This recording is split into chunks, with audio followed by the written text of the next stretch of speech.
আল্লাহর নবী একটা লোককে দোয়া করতে শুনে লোকটা বলছে, আল্লাহুম্মা ইন্নী আসআলুকা বিআন্নাকা আনতাল্লাহ, আমি তোমার কাছে একটা জিনিস চাচ্ছি, এই জন্য চাচ্ছি যে তুমি আল্লাহ, বিআন্নাকা আনতাল্লাহ লা ইলাহা ইল্লা আনতাল আহাদুস সামাদুল্লাযী লাম ইয়ালিদ ওয়া লাম ইউলাদ ওয়া লাম ইয়াকুল লাহু কুফুয়ান আহাদ।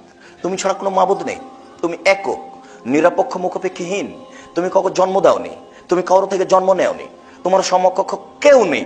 এই দোয়াটা লোকটা বলল, আল্লাহ রাসূল তার দোয়াটা শুনে নিয়েছেন। এইভাবে দোয়া বললো, দোয়াটা বলছে আল্লাহুম্মা ইন্নী আসআলুকা বিআন্নাকা আনতাল্লাহ, তোমাকে বলছি কেন জানো, তুমি আল্লাহ, এই জন্য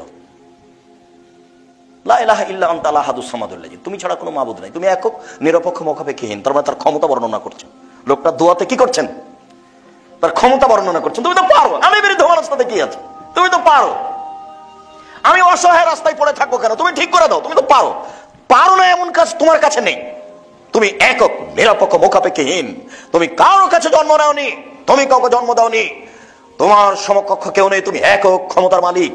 এই পর্যন্ত দোয়া করতেই রাসূল সাল্লাল্লাহু আলাইহি ওয়াসাল্লাম বলছেন যে দা বিসমিল আদম, ওহ লোকটি ইসমে আজম দিয়ে দোয়া করেছে, লোকটি ইসমে আজম দিয়ে দোয়া করেছে, লোকটি ইসমে আজম দিয়ে দোয়া করেছে। আল্লাযী ইজা দুআ বিহি উস্তুজিবা, এইটা দিয়ে দোয়া করলে কবুল করা হয়। ও শাইলা বিহি উতিয়া ও শাইলা বিহি আতা, এটা দিয়ে চাইলে দিয়ে দেওয়া হয়, এটা দিয়ে